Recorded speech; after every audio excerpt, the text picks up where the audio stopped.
Welcome to another episode of Flicks and Kicks with your boy Dylan, your boy Corey, and with the WWE merch, then they give it away, and the belt, of course. It's another Raw review.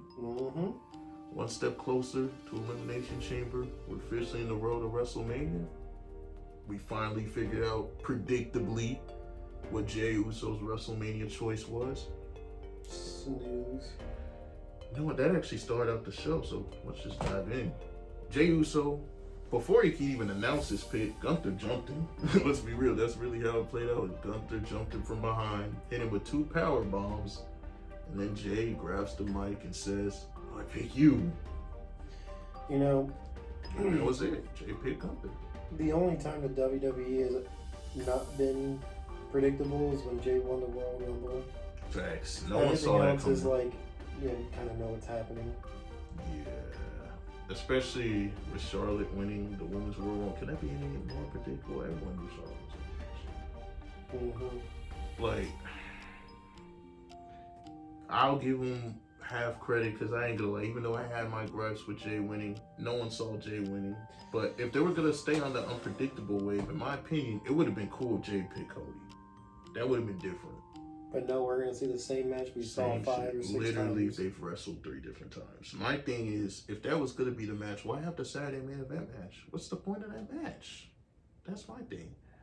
But that was announced, and then Jey hulked up, and all of a sudden got energy after getting powerbombed twice and did a frog splash, and that was the segment. So we'll see how this build is. It's clear that it's going to be the underdog. Nobody believes in me. And then somehow Jey wins at Mania. That's the direction it seems they're building towards.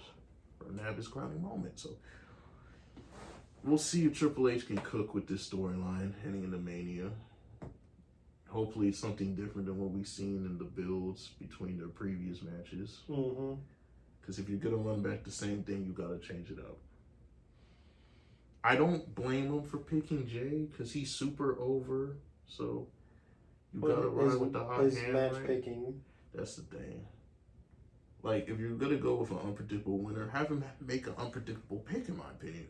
And then you could have turned Cody heel.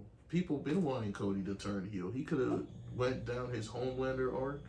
The Miz kind of teased it on Friday. I'm like, ooh, that would be a cool direction. But we'll see where this goes. Next match was Damage Control, Liv and Ricky. Pretty good match, pretty good tag team. It was a really good match. Actually, really fast-paced, fun. Io got her licked back a little bit after Rhea screwed her last week, and they were building that up all night with their backstage segments. Io still felt sour grapes about that. Then we find out that Io and Rhea is announced as a match after Elimination Chamber. That's kind of weird timing, but hey, we'll see what happens with that. But yeah, that was out of 5 stars. That was a 4 out of 5 match. That was actually a really good tag team match. I enjoyed it. I enjoyed it. Then we got Bayley versus Lyra. Honestly, that match was kind of sloppy. I know there's a lot of people were saying that on Twitter too. That was kind of a sloppy match. It was kind of long.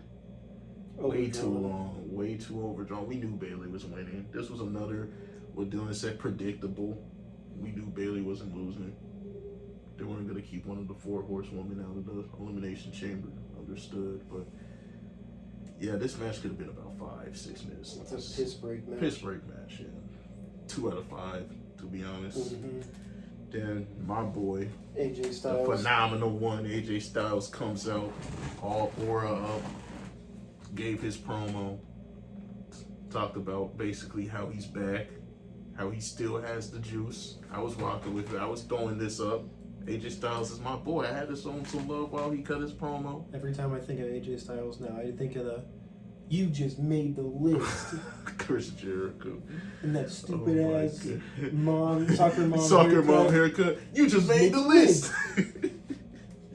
That list with Chris Jericho was some of the funniest Him and his shit. scarf. Oh my god, that fucking scarf, man. Oh my god. Him and Kevin Owens were the comedic duo we didn't fucking know we needed at the time.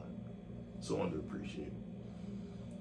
Speaking of a comedic duo, Dom and Carlito came out during that AJ Styles promo. Why? Why? Truly, they booed Dom out the building, and I guess that's the point. Everyone hates Dom, so they boo him so loud so he can't talk. Honestly, they kind of ran that to the ground. Yeah, Dom has mega heat, but holy fuck, can I hear Dom talk just one time? Can I hear him talk once? It's the same thing with the New Day. Exactly. Couldn't hear what they were saying. Like, I like good heat when they're booing and you can hear what the fuck they're saying. I don't like when the booing's overtaking the promo. Like, I want to hear the promo. But Dom basically came, talked this shit, and then AJ beat the fuck out of Carlito, and then Dom ran off. So I guess they're setting up a Judgment Day AJ Styles feud. As an AJ Styles fan, and then don't forget who came and talked to AJ Styles after. In the back, Braun Breaker pulled up on him. That I can get jiggy with. I can definitely get jiggy with that. Rocking a cowboy hat. They were in Nashville, so of course they're rocking the cowboy hat, showing off country music singers throughout the night. But yeah, Braun basically looked at AJ up and down and said, "I'll be seeing you soon." I noticed they've been giving Braun a lot of stare downs because he had a stare down with Penta too a couple weeks ago. So maybe that's hinting. Maybe a triple threat match at WrestleMania. Penta, Braun, AJ. I can definitely get jiggy with that. I can get jiggy with it. That's a banger. I hope they go that route and they wrap up this shit with Judgment Day by next week. I really hope this doesn't last long. And then next is a tag team match. Not gonna lie. We didn't watch it. We did not watch the tag team match. It was Viking Raiders and Chad Gable's staple. The Creed brothers. The Creed brothers. I'm sorry. We ain't gonna lie. We ran up some WWE 2K during that match. We're gonna be completely honest with y'all. We're not a fan of the tag teams. Yeah, and honestly, some of that is on Triple H because he doesn't take tag team booking seriously, if we're being real. Anytime DIY comes on and pop. The Motor City Machine Guns, no pop. We kind of turn it. Tune it off. I saw some stat. They've defended the tag team belts at a pay-per-view like 1 or 2 times over the past year. Maybe 2 times. So it's like, if the booking doesn't care about the tag team division, why the hell should we care? Respectfully, I'm sorry. And then we get CM Punk cutting a promo, kind of talking his shit before Elimination Chamber. Then Logan Paul kind of comes out saying, "Oh, I heard you talking shit to Kevin Owens about how I didn't lose to Logan Paul. But look, motherfucker, who eliminated your ass at the Elimination Chamber?" That kind of got Punk hot. And then Punk was saying, "You're going to get hit with a 619. I'm not even going to see you at Elimination Chamber. I forgot you had a match tonight." Then we get to Logan Paul and Ray. I think this was a pretty good match. It was a good match, but like I said, predictable. It was predictable. Triple H has a hard-on for Logan Paul, and I don't understand why. Paul. Like, I get it. The merch is selling. Not even the merch stuff. The Prime is selling. You're sponsored with Prime. And Logan, surprisingly, the dude can wrestle. I can't lie. He's a great in-ring wrestler. You got me there. Really good in-ring wrestler. Dude's a hell of a heel. Like, the fans legitimately despise him. Like, they can't stand him. He has Dom levels of heat. But like Dylan said, this was predictable. I mean, we knew Ray wasn't winning. I love Ray, but come on, we knew he wasn't winning. You're gonna go with Logan Paul, the Prime sponsor, or Rey Mysterio, the legend, but someone you basically used to put over other talent. We knew Ray was losing. Mm-hmm. My positive is at least he lost in style, right? He had a 619. Logan Paul kicked out, or didn't even get kicked out. He didn't even sell. He didn't sell. He no-sold the 619, basically. Most people that get hit with that, you at least get a frog splash and you got a kick out. He got hit with the 619 and still got his knees up. Triple H is making some of these wrestlers look like Superman. Now, his booking for some wrestlers is really inconsistent. Like, Rhea Ripley's basically untouchable. Logan Paul is essentially untouchable. Of course, Roman Tribal Chief makes sense, but it's like some of his booking. Some wrestlers are either booked incredibly weak or really fucking strong. It seems there's no middle ground in his booking in that way. I will say that at the Royal Rumble, that Kevin Owens and Cody match. Great match. I'll be honest with you, I thought that could have gone either way. It was a great match. That was one of my favorite. I did lean more towards Cody winning. Yeah, I did too. But like, Kevin made me believe like he was actually gonna win that match. Like, that's how good the match was. That's how good the build was. That was Cody's best feud of his whole fucking title reign. No, I still think the feud with Roman. Oh, of course, that was a great feud too. But technically, the feud with Roman was before he was champion. Technically, if we're talking about his feuds as actual champion, Kevin Owens was the best feud. But yeah, his best overall feud, definitely Roman. And then you add the Rock into that. That was just a great build. Until Randy Orton comes back. They haven't even announced when that's happening, bro. Watch him not be back until I'm about after to say, Mania. bro. What if he comes back the night after? That's crazy. But yeah, this episode, it was pretty solid. There was some good wrestling in there. Oh, it was my computer That turning was his off. computer. Yeah, I was about to say. There was some good wrestling. They mixed in some storylines. Please charge now. A lot of trying not to hear that. A lot of predictable things happened tonight. You know, in terms of like the matches, we kind of knew heading in who would win. Even Jay picking who he was gonna face after Gunther attacked him. It wasn't like he was gonna say, "I picked Cody." Like we knew he was gonna pick Gunther after that. So yeah, it was predictable. And it's so predictable that Jay's gonna win. Jay's winning. It's obvious Jay's winning. Like I agree with that. And that's what I don't like. Like I don't want to wait for a really big WrestleMania just to know who's gonna win. Like I like feel good moments to feel manufactured and generally shocking. Like there was a part of me that didn't think Cody would beat Roman last year.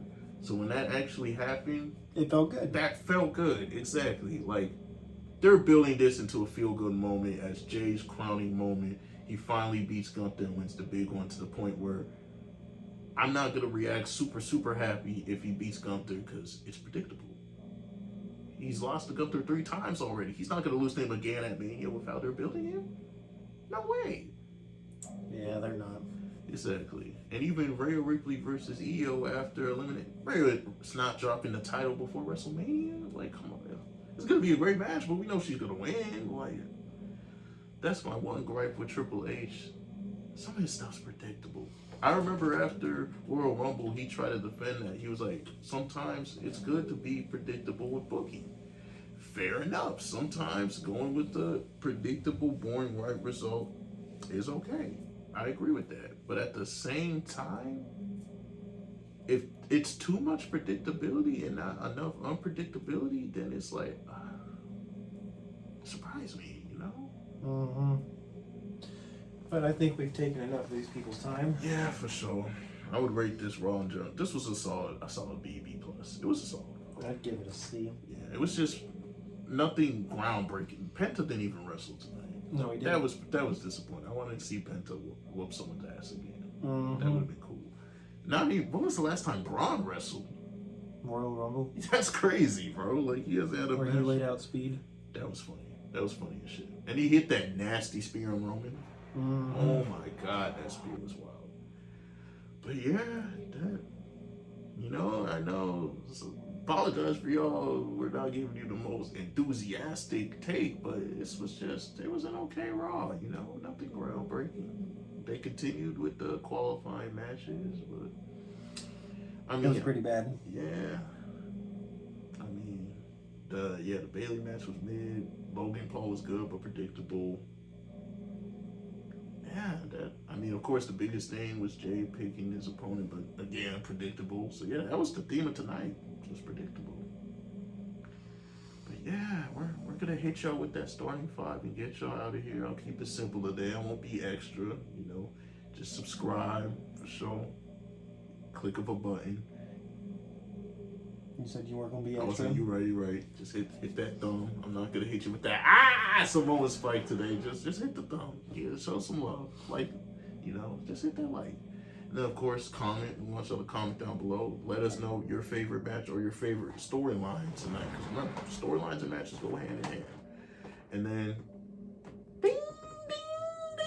You gotta hit the notification bell. Like I always say in every episode, what's better than waking up seeing Flicks and Kicks just post a video? What's better than going on a job, need something to listen to, seeing Flicks and Kicks just post a video? What's better than taking a piss, watching something while you're taking a piss to pass by time, and seeing Flicks and Kicks just post a video? Just saying. And then of course, you gotta follow the social medias. The Instagram, which will for you in the description box, the Instagram, TikTok, the Spotify, which to be honest, the Spotify is pretty dead, but like we say every episode, if you want us to kind of rejuvenate the Spotify and post more on that, just let us know. And then we just recently added Letterboxd. You know, we drop our film reviews, which we'll have for you right after we see Captain America this Thursday. This Thursday, this week. Y'all keep an eye on that. We're gonna have a review for y'all on that, and of course we'll have the review on here too. But it'll also be on Letterboxd. So yeah, we'll have all that for y'all in the description box. But yeah, that's the starting five. Y'all take it easy. Stay tuned, and our Elimination Chamber picks will be coming out soon. So y'all look out for that.